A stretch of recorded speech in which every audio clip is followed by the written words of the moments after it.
Hola, ¿qué tal a todos y todas? Muy buenas noches y muy amables por seguirme acompañando aquí en la Hora AAA. En las últimas semanas, 3 hechos han marcado la vida del señor Álvaro Uribe Vélez, ex senador, expresidente. Por un lado, la JEP emitió un auto en el cual daba una cifra sencillamente espantosa para cualquier país y para cualquier democracia. En tan solo 6 años, entre el año 2002 y el año 2008, se habrían cometido más de 6.400 ejecuciones extrajudiciales o mal llamados falsos positivos. Todo esto en una supuesta democracia y en medio de un gobierno que decía combatir el terrorismo. Lo segundo es que salió una encuesta, la de Datesco, que hunde en sus peores números al expresidente Álvaro Uribe y pone al presidente Duque también en los números comparables para finales de 2019. En lo fundamental, se volteó la torta, como se dice popularmente. La desfavorabilidad de Uribe está en el 66% y su favorabilidad por debajo del 30%. Hace unos años era totalmente al contrario. Y lo tercero, lo que está por definirse en las próximas horas, el proceso que viene en la Fiscalía por el famoso caso de volteo de testigos. Muy bien, la mala hora de Álvaro Uribe Vélez y la mala hora del Centro Democrático. Mil gracias por acompañarnos y aquí va, la cosa es así.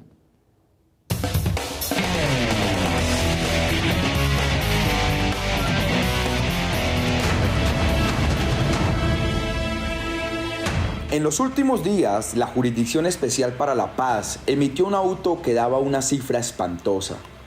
En los 8 años del gobierno de Álvaro Uribe, entre 2002 y 2010, se habrían cometido 6.402 ejecuciones extrajudiciales, conocidos popularmente como casos de falsos positivos. Esto significa que las fuerzas militares habrían asesinado a 6.402 civiles inocentes y los habrían hecho pasar como guerrilleros. Todo esto con el objetivo de elevar la cifra de eficiencia en el combate contra las guerrillas. Dos comparaciones son interesantes. Por un lado, en la dictadura de Pinochet en Chile, se asesinaron y desaparecieron forzadamente alrededor de 3.100 personas en un periodo de 17 años. La cifra en Colombia es el doble en la mitad del tiempo y en una democracia.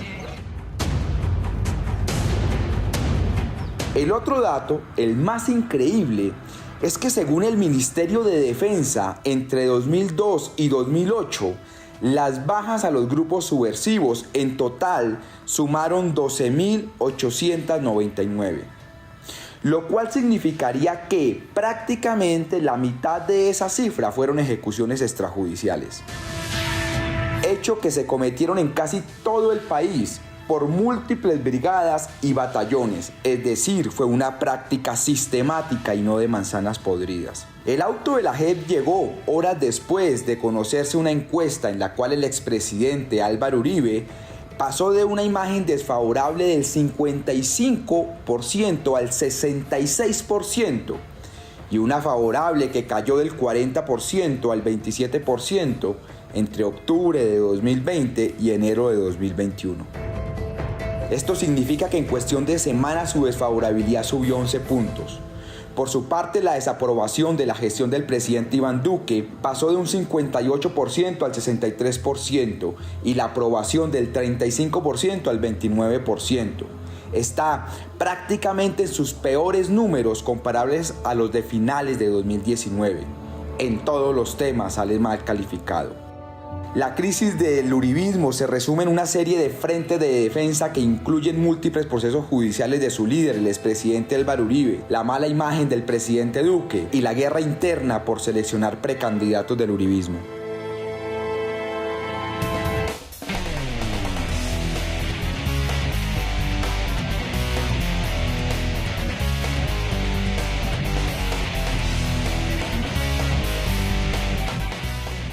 Tengo una invitada especial, pero antes de presentarlas, quiero leerles a ustedes un párrafo de una columna que escribí en el año 2018, una semana antes de la segunda vuelta presidencial, la que llevó a Iván Duque al poder. Escribí esta columna sin conocerla a ella y ahora, antes de llegar como invitada, se la leí. Me llamo Fair Leonardo Porras, tengo 26 años. Vivo en Soacha y tengo una discapacidad cognitiva. En enero de 2008 salí de mi casa y no regresé. Lo digo yo porque Fahir no puede. Fue asesinado y presentado como guerrillero muerto en combate en el gobierno de Uribe. El pasado 11 de marzo de 2018, Colombia pudo elegir a Luz Marina Bernal, la mamá de Fahir, como senadora, pero el país prefirió votar por sus victimarios. Me acompaña Luz Marina. Muy buenas noches, Luz Marina, y muy amable por acompañarme. Buenas noches, gracias por la invitación. ¿Por qué vive todavía en Soacha? Bueno, yo vivo en Soacha porque quiero facilitarle las cosas al señor Álvaro Uribe Vélez para cuando vaya a buscarme por todas las denuncias que he venido haciendo durante 13 años, le sea fácil y me pueda encontrar, ya sea para desaparecerme o para torturarme. Y no me iré de ahí porque no le tengo miedo. Entonces permanezco en el municipio de Soacha porque creo que es mi sitio de residencia. Luz, ¿cuál fue el caso de su hijo? Yo sé que esto es muy doloroso y le pido disculpas, pero quisiera que la ciudadanía que nos está viendo escuchara de su boca cómo fue el caso de su hijo. Bueno, Fahir Leonardo Porras Bernal era un chico de educación especial, ya que cuando tenía 5 meses de embarazo un carro me atropelló y desprendió su cerebro, así es que nació 6 mes 1 y a los 3 meses de nacido le diagnosticaron una meningitis que lo dejó 7 meses en estado vegetal y luego me lo entregaron para que muriera en la casa. Pero Dios permitió que él me acompañara 26 años. Él cumplió sus 26 años el 22 de diciembre del 2007 y fue desaparecido el 8 de enero del 2008.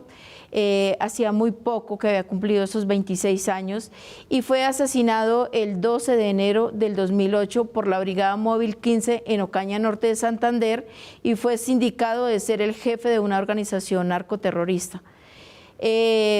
Duró 8 meses desaparecido, donde incluso tengo que decir que los servidores públicos no quisieron recibir las denuncias en primera instancia y así fue que fue pasando mucho el tiempo y hasta que pude identificarlo en medicina legal, pero también por la Registraduría Nacional de Colombia, por cotejo de huella dactilar, y el 23 de septiembre conocí a otras 3 madres que viajamos hasta Ocaña Norte de Santander para recuperar los cuerpos de nuestros hijos, pero allí solamente me entregaron un 50% y para mí es la pregunta, ¿cuántos años más tengo que recorrer este país para poder encontrar su otro 50%?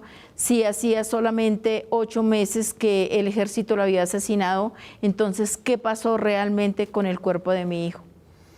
Luz, si yo le preguntara a usted qué piensa de lo que ha dicho Álvaro Uribe sobre las cifras que ha mostrado la JEP, sobre su defensa, sobre lo que dijo el general Zapateiro, que trató de víboras, uno no sabe si a las víctimas o a la Jurisdicción Especial para la Paz. ¿Usted qué opina de Álvaro Uribe? Bueno, realmente Álvaro Uribe Vélez ha sido una persona con grandes estrategias, donde ha camuflado realmente sus pensamientos. Tenemos que recordarle al país que cuando él se posesionó como presidente, él dijo que acabaría con la pobreza.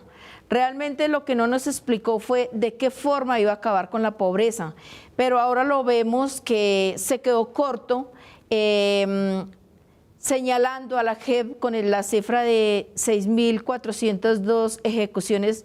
Por ahí pasó la cifra hace mucho tiempo, porque yo creo que ese es más o menos un 50% de los hechos realmente ocurridos a lo largo y ancho del país.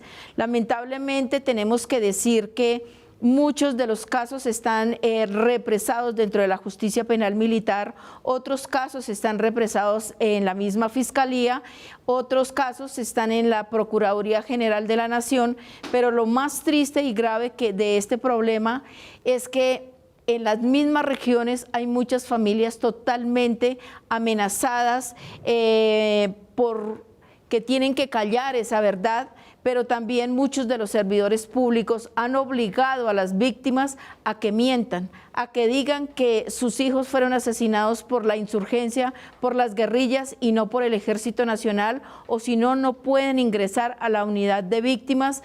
Y lamentablemente las cifras, porque tenemos que decir que en Colombia los seres humanos somos cifras, no somos personas como tal.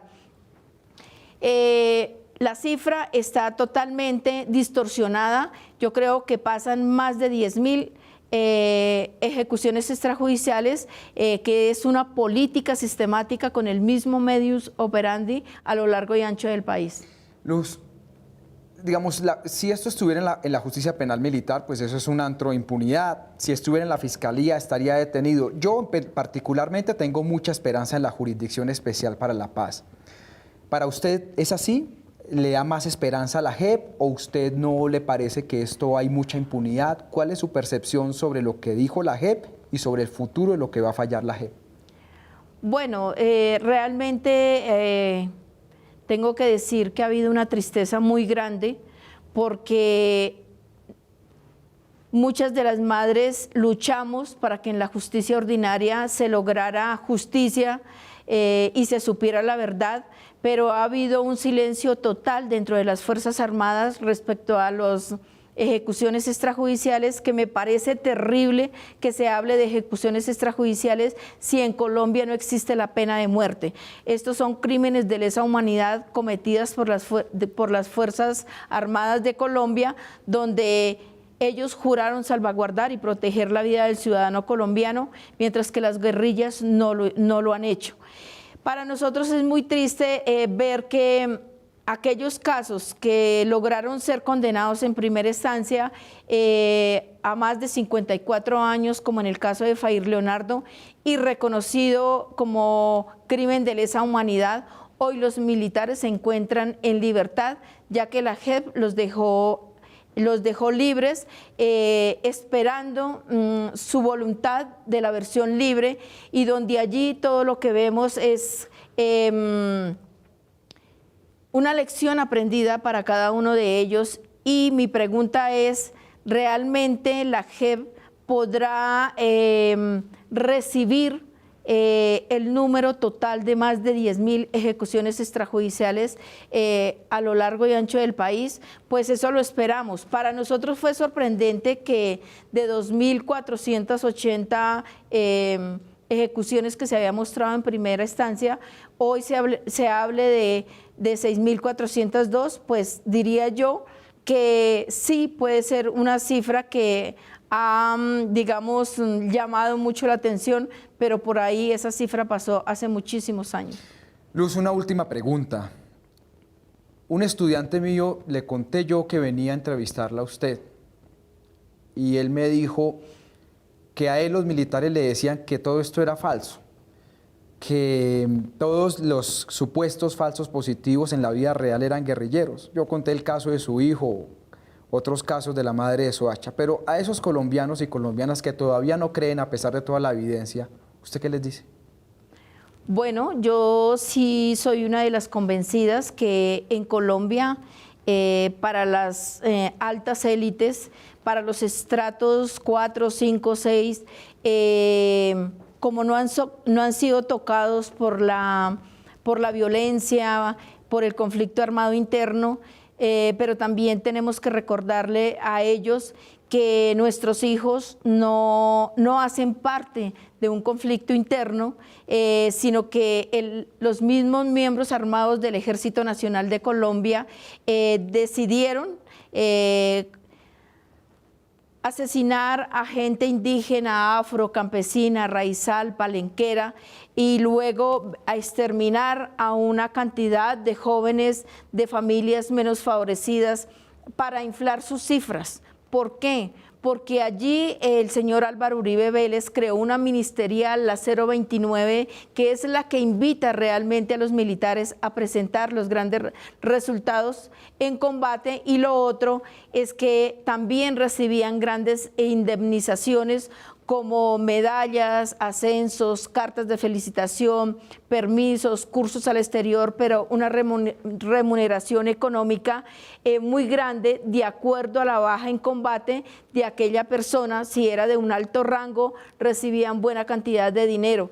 Mi pregunta es, ¿cuánto dinero pagaron por aquel jefe de la organización narcoterrorista que no sabía leer, no sabía escribir, no identificaba el valor y tenía una discapacidad en su brazo, pierna derecha, que no pudo ni liderar ni haber pertenecido a un grupo a margen de la ley en menos de 3 días? Entonces, esa es mi pregunta. Realmente las personas son frías, indolentes, calculadoras y creen que nosotras nos inventamos esto simplemente porque sí. Yo creo que una mentira como esta no se hubiera podido sostener por 13 años como lo hemos hecho. Así lo dijo Nancy Patricia Gutiérrez cuando hubo una audiencia pública en el 2009 en Soacha, que las madres de Soacha nos habíamos encargado de estigmatizar y degradar el ejército colombiano. Nosotros no lo hicimos, ellos se encargaron de llevarse a nuestros hijos y asesinarlos a sangre fría para presentar sus excelentes resultados. Luz, le quiero agradecer por estar acá en la Hora AAA. Muchísimas gracias y muy buenas noches. Gracias a usted por el apoyo incondicional que nos dan para mostrar una realidad de país que duele mucho y lamentablemente tenemos que decir que esto no ha pasado, que esta política sistemática aún continúa hasta el día de hoy. Y luego vamos aquí a la segunda parte de La Cosa es Así.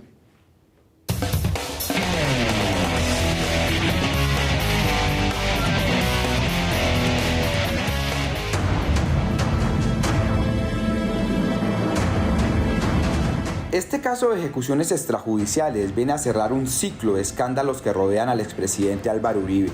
Por ejemplo, Uribe gobernó con la denominada bancada de la parapolítica, es decir, los congresistas que fueron elegidos con el apoyo de grupos narcoparamilitares. Fueron decenas los congresistas que se eligieron con el apoyo de estos grupos, y todos de la coalición de gobierno. De hecho, el primo del expresidente Uribe, el señor Mario Uribe, fue condenado por estas relaciones y era uno de los congresistas más cercanos al expresidente. Por otro lado, el DAS o Departamento Administrativo de Seguridad le fue entregado como cuota burocrática a los paramilitares. El director fue Jorge Noguera y de allí salían listados de personas a matar por grupos paramilitares, entre ellos el asesinato del profesor Alfredo Correa de Andrés. Incluso son tantos los casos que rodean al expresidente que su reelección fue aprobada en el Congreso con mecanismos corruptos. El famoso caso de la Yidis política lo explica todo. A esto se le suma la denominada Operación Orión. El diario El Tiempo, recogiendo el testimonio de una víctima, dice que van 15 años de impunidad, de dolor, de incertidumbre. La madre dice que el Estado les debe una disculpa por hacer esa operación, que, aunque expulsó a las guerrillas, permitió que los grupos paramilitares se consolidaran en la zona y que siguieran cometiendo vejámenes contra los pobladores. Más adelante agrega que tras 15 años de la Operación Orión no hay verdad, justicia ni reparación, tampoco garantía de no repetición. Alias Don Berna, jefe paramilitar del bloque Cacique Nutibara, aseguró en 2009 que las autodefensas del bloque Cacique Nutibara fueron al área de la Comuna 13 como parte de una alianza con la 4ª Brigada del Ejército, incluyendo al general Mario Montoya. No hay que olvidar que Mario Montoya también ha sido salpicado por el escándalo de los falsos positivos o ejecuciones extrajudiciales. El último episodio de la Operación Orión se vivió hace también unos días. Dice la JEP en un documento que, a partir de los 1.069 registros suministrados por un amplísimo espectro de fuentes institucionales y de la sociedad civil ya mencionados, la SAR ha logrado construir una base de datos con 435 posibles víctimas de desaparición forzada en la Comuna 13 durante el periodo comprendido entre 1978 y 2016. Y agrega que durante el segundo semestre de 2002, 83 víctimas, y el primer semestre de 2003, 43 víctimas, se habrían presentado una situación particular de violencia y de gravedad que habría derivado en la desaparición forzada de 126 personas, como se evidencia en el siguiente gráfico.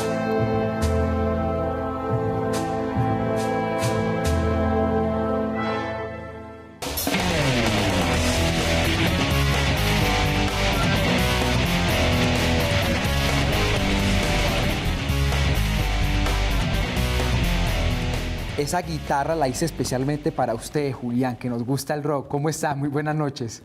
Hola Ariel, muy buenas noches. Felicitaciones por este nuevo espacio y un gran saludo a toda la audiencia de La Hora AAA.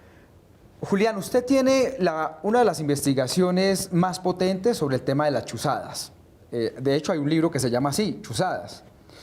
Usted sacó también la investigación junto a Gonzalo Guillén sobre el tema de la ñeñe política, que pareciera estar estancado en la fiscalía con el fiscal Barbosa, que dice que es el mejor fiscal de la historia. Y usted ha investigado a fondo, de hecho, de su último video por su canal de YouTube, sobre cómo el DAS fue utilizado por particulares incluso, o habría sido utilizado por particulares incluso para perseguir a sus novias o esposas. Lo que está viviendo hoy Álvaro Uribe, ¿usted cree que es una mala racha o usted cree que es una consecuencia normal de la justicia que comienza a llegar? Por supuesto, creo que es una consecuencia natural de lo que, digamos, está sucediendo con la actualidad política de Álvaro Uribe, quien durante 40 años ha cooptado, digamos, una relación muy cercana con la mafia del narcotráfico, con el paramilitarismo, pero también con una clase política corrupta. Cuando Uribe llega al poder en 2002, él llega, por ejemplo, con la ayuda de la Gata, con la ayuda de Jorge 40, quien le consiguió 337.084 votos en el norte de Colombia, que le permitió ganarle en primera vuelta a Horacio Serpa. Por eso es que el gobierno de Uribe le entrega el DAS a Jorge 40 y, como la opinión pública ya conoce, han sido condenados, por ejemplo, 2 directores del DAS y un secretario general de la presidencia como cabezas máximas. Pero en los juicios de estas personas se ha revelado que el presidente Álvaro Uribe era quien ordenaba estas acciones ilegales, no solamente a través de sus discursos, sino que cuando uno hace una revisión de la hemeroteca o de los documentos del DAS o de las mismas intervenciones de Álvaro Uribe, él le daba la orden al DAS de perseguir a la Corte Suprema de Justicia, a la oposición política, con especial dedicación a Gustavo Petro y a Piedad Córdoba, a periodistas independientes como Daniel Coronel, en su momento Holman Morris, Claudia Julieta Duque, a todo el movimiento de derechos humanos que venía denunciando las ejecuciones extrajudiciales en este gobierno. Entonces, digamos que yo sí creo que el escándalo del DAS es como una radiografía que se conecta con todo lo del gobierno de Álvaro Uribe, porque en el DAS perseguían a quienes denunciaban los falsos positivos, a quienes le hacían vigilancia política en el Congreso y, digamos, citaban a los ministros a moción de censura. Hay una cadena de hechos históricos que comprueban que Álvaro Uribe no está siendo perseguido, sino que en los últimos tiempos la Corte Suprema de Justicia hizo una investigación independiente solamente por un caso, que es el de manipulación de testigos y fraude procesal, que pasó a la Fiscalía y esta semana se conocerá, o ya se está anunciando y se está conociendo la noticia de que cerrarán el proceso. También me acompaña para ustedes el analista del Instituto de Pensamiento Liberal, el señor Héctor Riveros. ¿Qué hubo, Héctor? ¿Cómo estás? Buenas noches. Ariel y Julián y a la audiencia, muy buenas noches. Héctor, la pregunta para usted es muy sencilla. ¿Quién está jalando para el piso a quién? ¿La gestión de Iván Duque al expresidente Álvaro Uribe o los ligos judiciales del expresidente tiran al suelo al presidente Iván Duque? ¿Y ese matrimonio es posible separarlo? Bueno, no necesariamente partiría del supuesto de que se están tirando para el piso, digamos, y que se están jalando para abajo. Yo a esa conclusión todavía no llegaría, me parece un poco prematuro hacerlo. Evidentemente el gobierno de Iván Duque es un gobierno impopular, uno, porque representa al uribismo, y entonces quienes han sido críticos o quienes hemos sido críticos del uribismo seguramente tenemos una especie de prejuicio y asumimos que por representar ese sector político pues hace una mala gestión de gobierno o representa una visión de sociedad que no compartimos. Entonces, claro que, digamos, hereda una porción de imagen desfavorable. Eso seguramente está pasando. Segundo, me parece que el gobierno de Iván Duque no logró tener unos propósitos claros, no logró transmitir una ilusión, y eso hizo que otra parte de la población, que incluso pudo haber votado por él, pues tenga hoy una imagen desfavorable de su gestión. No necesariamente está atado, me parece a mí, a la suerte de Álvaro Uribe, salvo por la primera parte que dije. Julián, hay otra de las preguntas que nos hacemos todos los colombianos y es, al final de todo esto, ¿cuál va a ser la narrativa que se va a imponer? ¿La del Álvaro Uribe, salvador del país, en un país que se lo consumía el caos?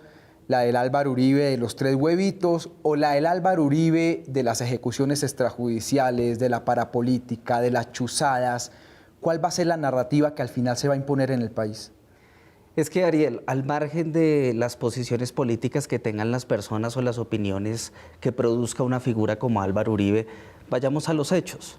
Uribe durante 8 años dijo: le estamos ganando la guerra a las FARC.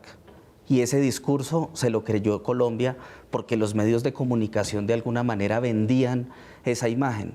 Pero hoy que existe una transformación de las comunicaciones, hoy que Uribe, digamos, ya tiene tantos procesos encima, hoy estamos conociendo que esa victoria que se estaba dando con las FARC en realidad estaba siendo maquillada con unas cifras de presentación de muertos y de guerrilleros en combate que no eran guerrilleros, eran civiles, como por ejemplo ya lo está documentando la JEP, con el trabajo de unas organizaciones y de expedientes judiciales, organizaciones como el Colectivo de Abogados, el Comité de Presos Políticos, la Coordinación Colombia-Europa, todas esas organizaciones que hicieron estas denuncias e investigaciones a partir del año 2002, incluso antes, esas son las mismas organizaciones que Uribe persiguió con el DAS y que hoy sale a decir que no, que es que son posiciones sesgadas en contra de su gobierno.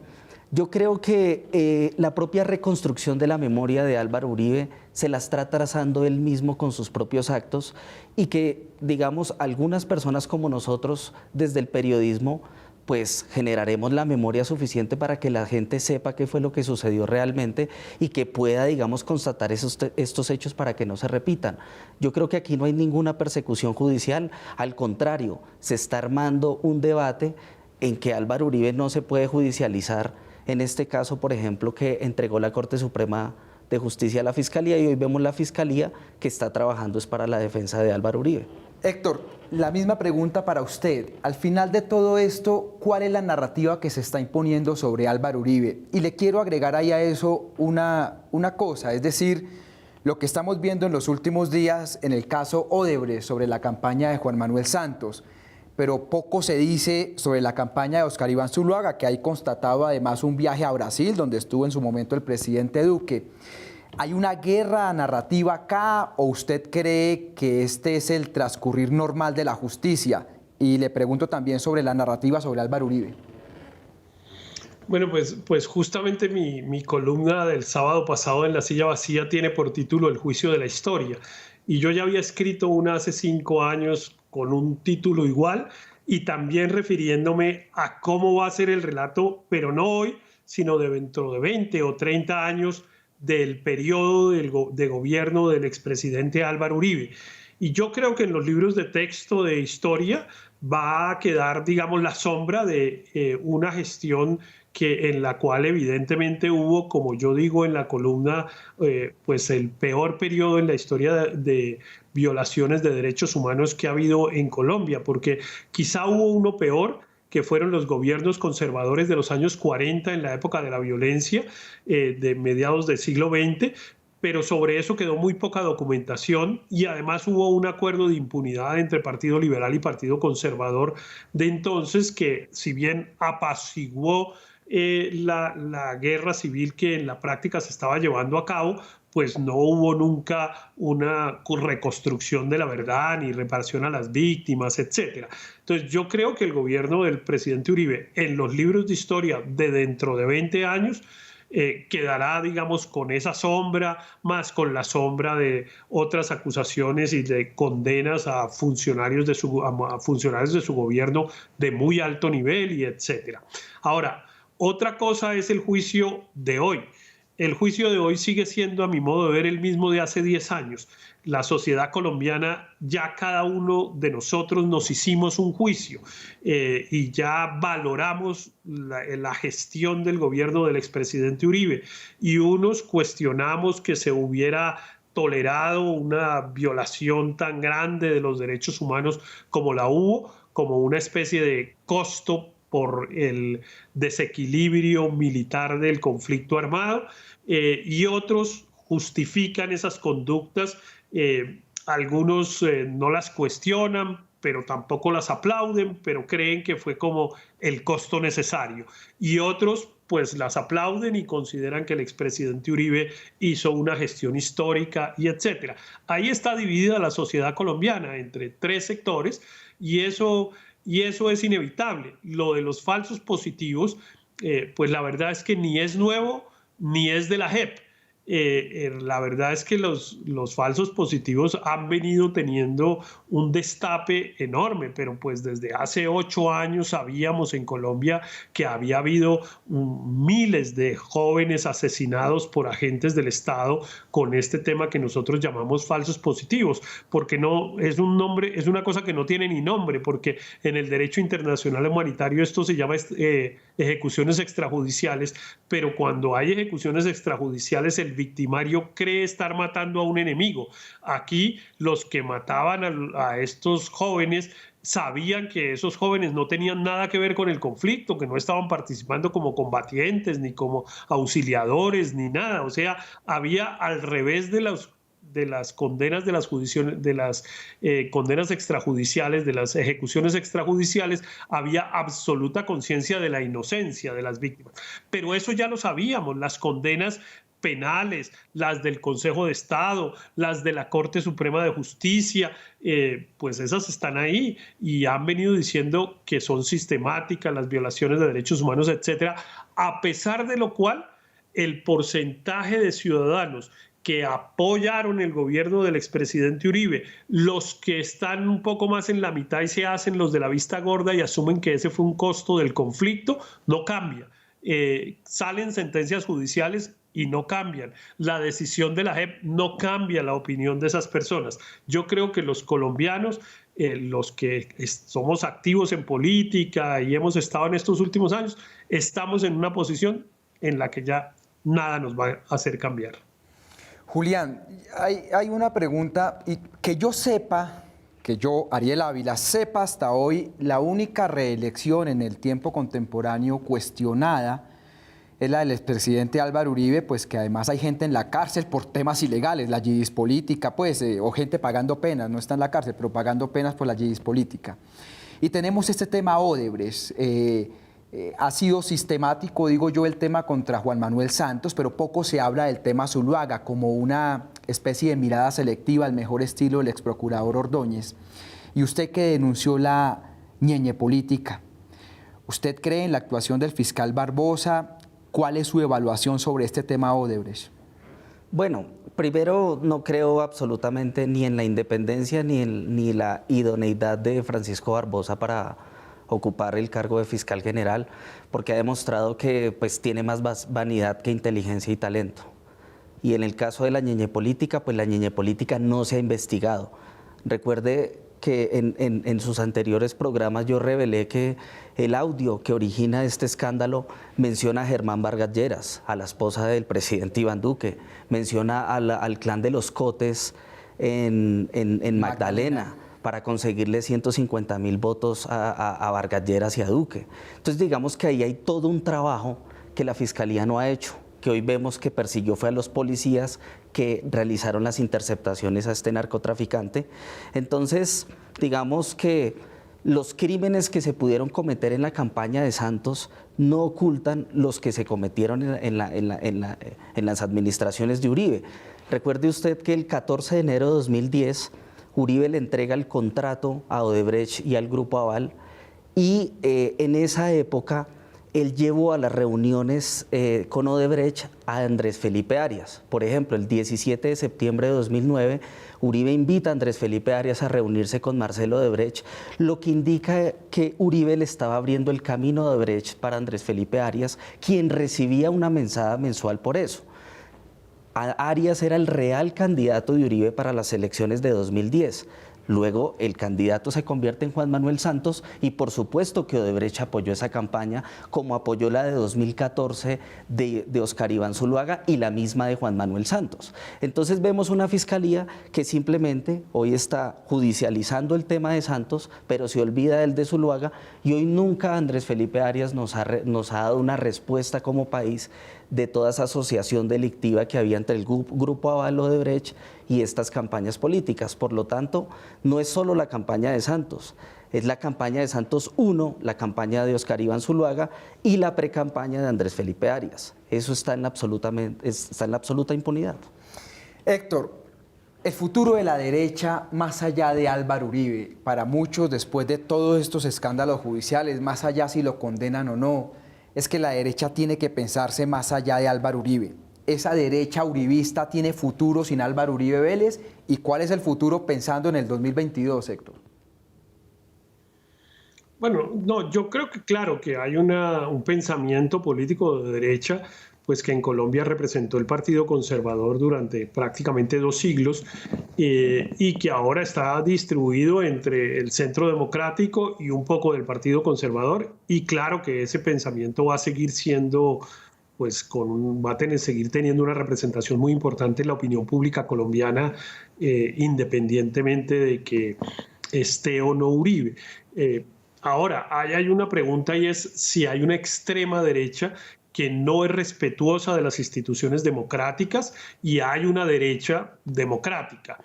Y pues pareciera claro que sí.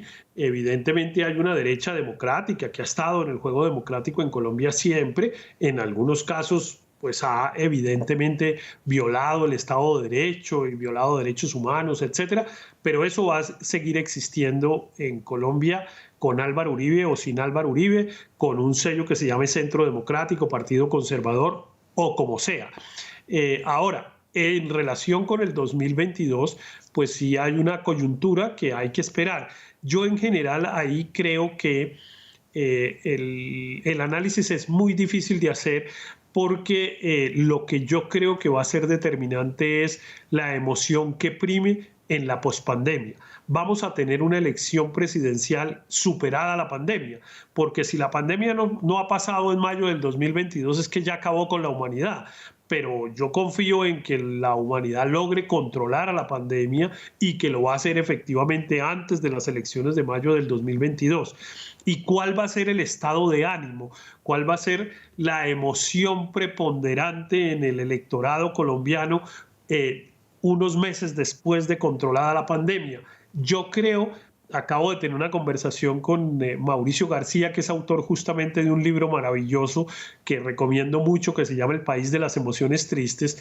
Acabo de decir, yo creo que en el 2022 va a imperar una emoción amable, que es la alegría, la ilusión, no las emociones tristes, no la furia y la indignación que representa, por ejemplo, Gustavo Petro, ni el miedo que representa el uribismo. Ahora, ¿quién se queda con esa emoción? Pues vamos a ver. Cualquiera en el espectro político puede quedarse, esa emoción no le pertenece a nadie. El que tenga la capacidad de desarrollar una estrategia política electoral dirigida a apropiarse y a representar la esperanza y la ilusión y la alegría que yo creo que va a tener el imaginario colectivo en el momento de las elecciones, ese va a ser el ganador. Puede ser la derecha, porque el gobierno va a tener la gran ventaja de que va a poder de alguna manera apropiarse de ese aparente triunfo de la sociedad contra la pandemia. Bueno, muy bien, Héctor Riveros, muchísimas gracias por haberme acompañado. A Julián, mil y mil gracias, los seguiré invitando a ustedes dos. Y a ustedes, vamos a una pequeña pausa y volvimos con la tercera parte de La Cosa de San.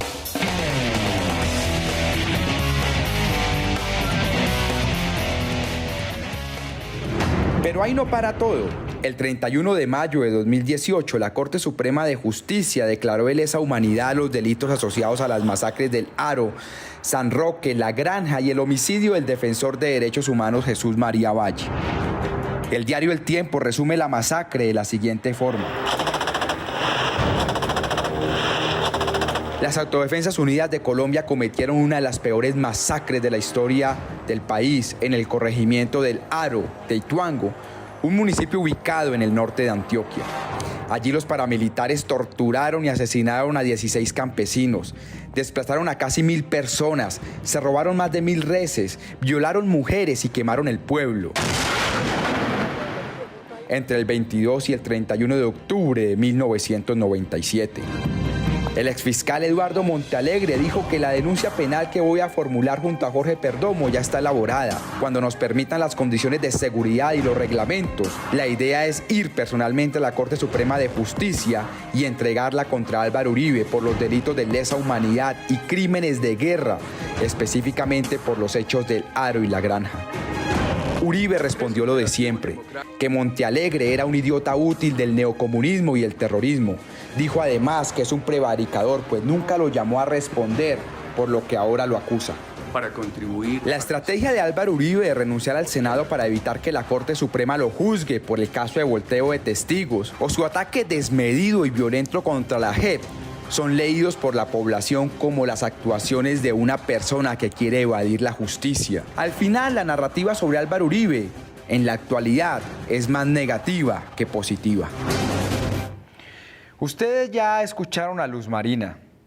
También escuchamos a los dos analistas sobre las horas y semanas que está viviendo Álvaro Uribe Vélez.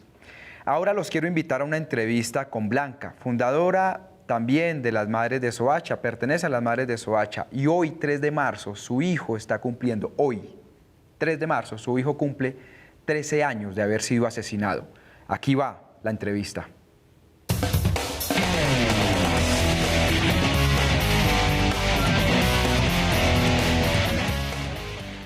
Blanca, muy buenas noches y muy amable por acompañarme. Muy buenas noches. Blanca, la primera pregunta para que usted le diga a la teleaudiencia es ¿cuál fue el caso de su hijo que hoy 3 de marzo cumple 13 años de haber sido asesinado? Bueno, el caso de mi hijo es triste como el caso de todos los jóvenes desaparecidos en Soacha. Él salió el día 2 de marzo de la casa, tipo 7 de la noche. Me dijo que le guardara comida, que él iba a encontrarse con un señor para un trabajo, que le guardara comida, que él no se demoraba, pero nunca más volvimos a saber absolutamente nada.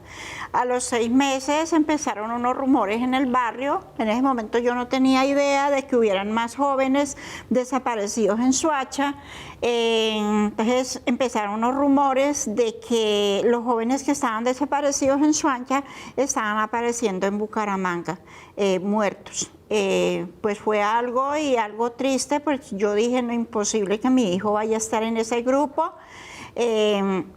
Pero ya luego siguieron las noticias, siguieron los rumores, ya yo me dirigí a medicina legal, allí me hicieron de entrar a una pieza, me preguntaban si mi hijo tenía algún tatuaje, qué día había desaparecido.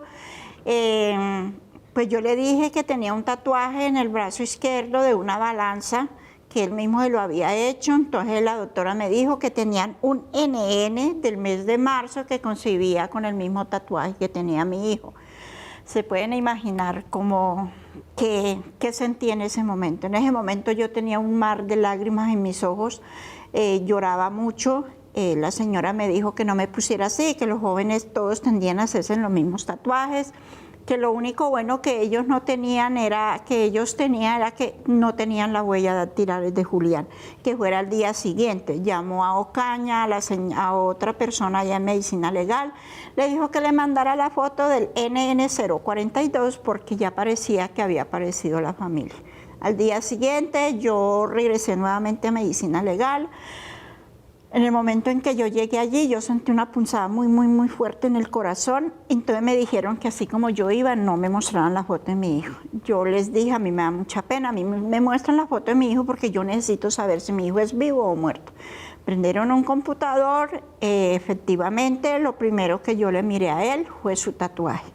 Mi hija me tomó muy fuerte la mano, se les gajaron sus lágrimas y me dijo, mami, es Julián. Luego me mostraron su rostro y sí, efectivamente, era Julián. ¿Quién lo había asesinado? No tenía la menor idea, no sabía en ese momento, no sabía nada. ¿Cómo lo iba a traer? no teníamos idea porque pues yo oía en medicina legal cuando estábamos haciendo estas diligencias de que estaban cobrando 3, 4, 5 millones por traer estos muchachos. Entonces yo me dije, ¿cómo vamos a traer a mi hijo y cómo vamos a encontrar a mi hijo? Ya lleva 6 meses enterrado y pues cuando lo saquemos estará en huesos, quién sabe. Y pues fue algo muy triste y hoy está cumpliendo 3 años. Y es algo bien doloroso, es algo muy doloroso. Blanca, pero bueno. Una pregunta. Hoy usted del pronunciamiento de la JEP, ¿usted qué cree? ¿Cuál es su análisis? ¿Cuál es su pensamiento de lo que ha dicho la JEP de los 6.402 posibles casos de ejecuciones extrajudiciales? Bueno, la JEP ahorita, ellos han investigado este caso de esos 6.402 de los falsos positivos. Pero hay mucho más, hay mucho más. La información que nosotros es que pasan de 10.000 los casos de falsos positivos. Pues ahorita la JEP está haciendo un trabajo muy bueno, está trabajando y es como la ventana que nosotros tenemos, esa esperanza de nosotros ver una justicia. De igual manera, yo siempre lo he dicho, no estoy de acuerdo cuando empezó lo de la JEP, que decían que una persona, si no decía la verdad, iba a ser condenado a 20 años. Yo decía, pero es que 20 años una persona que le ha quitado la vida a un ser humano no es nada. Que los que estaban detenidos decían la verdad, se acobijaban a la verdad, ellos iban a salir en libertad, como ha pasado con muchos militares, en el caso de doña Luz Marina, en el caso de La Paisa, de Carmenza, doña Idalí. Estas personas estaban detenidas, ya luego salieron en libertad. Las personas que están implicados en la muerte del hijo mío son 19 militares, nunca fueron a una cárcel, pero ahorita se están acogiendo a la verdad. Entonces la JEP es como esa ventana que nosotros estamos esperando y estamos peleando por saber una verdad que de pronto puede ser muy dolorosa, pero es una verdad que nosotros de pronto, con esa verdad que nosotros sepamos, de pronto puede haber un poquito de alivio para nuestra alma. Blanca, Álvaro Uribe responde lo de siempre, digamos, que todos son castrochavistas, neocomunistas, aliados del terrorismo, que todo es falso, que todo es una... Digamos, él tiene la misma teoría para todo. Sí. Para el volteo de testigos, para los falsos positivos, para la masacre del Aro, para la compra de la reelección, para todo. Pero hoy, después de que a ustedes les hicieron una persecución brutal, las amenazaron, les dijeron mentirosas, Nancy Patricia Gutiérrez fue allá a Soacha a decirles de todo, hoy, ¿usted qué cree de Álvaro Uribe Vélez? Bueno, yo personalmente creo que Álvaro Uribe, yo creo que es lo peor que hay en Colombia. Yo creo que el día que Colombia o el día que esta persona o llegue a morir o llegue de pronto a caer en una cárcel, si yo estoy viva, yo ese día haría una fiesta. Porque Álvaro Uribe, el 25 de septiembre del 2008, se paró ante los medios de comunicación a decir que los jóvenes no estaban precisamente cogiendo café, sino delinquiendo alrededor de caña. ¿Por qué él, en vez de primero lanzar cosas malas sobre estos muchachos que él no los conocía, él no sabía quiénes eran, se hubiera reunido con las mamás y hubiera dicho qué pasó, quién era su hijo? Pero no. Abusivamente salió diciendo de que ellos no estaban cogiendo café, sino haciendo cosas malas. Mi hijo salió el 2 de marzo a las 7 de la noche de su casa. El 3 de marzo a las 5 de la tarde, 6, 7 de la noche, están recogiendo su cuerpo en una montaña donde lo dejaron. ¿En qué momento mi hijo se iba a convertir en un guerrillero? ¿En qué momento? Entonces, para mí, como víctima, como integrante de las madres de Soacha, Uribe es lo peor que hay en Colombia. Blanca, yo le quiero agradecer mucho por estar en este programa y al igual que usted, solo pedimos justicia y que se conozca la verdad. Muchísimas gracias y muy buenas noches. Muchas gracias a ustedes. Vamos a la pausa y volvemos con las conclusiones.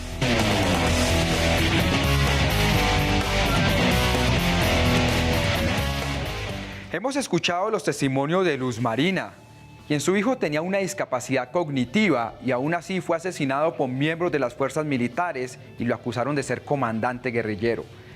El testimonio de Blanca y su hijo de 19 años, hoy, 3 de marzo, cumple 13 años de haber sido asesinado. Y el análisis de dos de los expertos más importantes del país. Con eso, yo puedo hacer 3 conclusiones. Primera, es imperdonable que una sociedad como la colombiana, que se diga supuestamente democrática y pacífica, aún tenga en la impunidad más de 6.000 casos de ejecuciones extrajudiciales. Pero lo más imperdonable es que hayan personas que justifiquen o defiendan estos hechos. Eso solo puede ser catalogado como una enfermedad. Deberían buscar asistencia psicológica. Segunda conclusión, la historia sobre Álvaro Uribe aún está por escribirse.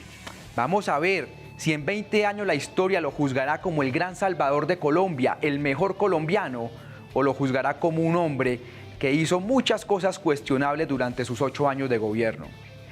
Y lo tercero, es importante que se garantice el ejercicio de la Jurisdicción Especial para la Paz, de la justicia, para que los colombianos conozcamos la verdad. Hoy nadie duda que las FARC fueron unos criminales, pero lo que digo yo es que no fueron los únicos criminales. Ahora vamos a la sección de Julio César Londoño, que hoy nos trae un libro increíble y precioso, ahora animado, de Harari. Aquí va Julio César. Está en librerías Sapiens, una historia gráfica, la versión ilustrada del libro De animales a dioses, del historiador y filósofo israelita Yuval Noah Harari. De animales a dioses es una suerte de metarrelato de la historia de la humanidad que está puntuado por 3 revoluciones cruciales. La cognitiva, que cuenta unos 70.000 años, la agrícola, que cumple 12.000, y la científica, cuyo tramo moderno tiene apenas unos 500 años. El metarrelato es un ensayo que abarca un largo periodo de tiempo y quiere escanearlo todo, desde los pequeños hábitos de consumo y las tendencias de comportamiento que estudian los sociólogos, hasta los grandes sucesos de la ciencia, las humanidades, las religiones, el arte. Edward Gibbon, Will Durant, Carl Sagan, Peter Watson y Germán Arciniegas cultivaron este dificilísimo género.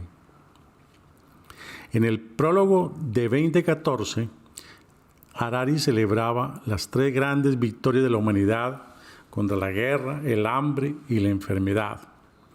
Pero la pandemia del 2020 significó un serio revés para las optimistas conclusiones del profesor. Como en los mejores ensayos, el valor del libro De animales a dioses no radica en su erudición, sino en las conjeturas. Por ejemplo, la revolución agrícola, de cuyos surcos brotó la ciudad, fue también una enorme catástrofe ambiental que aún no se detiene. El ejemplo 2 es precioso. El lenguaje oral no fue importante por su utilidad para transmitir información práctica, sino por su capacidad para urdir ficciones que le dieron y le dan, agrego yo, cohesión social a la tribu. La versión gráfica que ahora circula tiene la virtud de traducir a un ágil storytelling un contenido complejo y muy abstracto.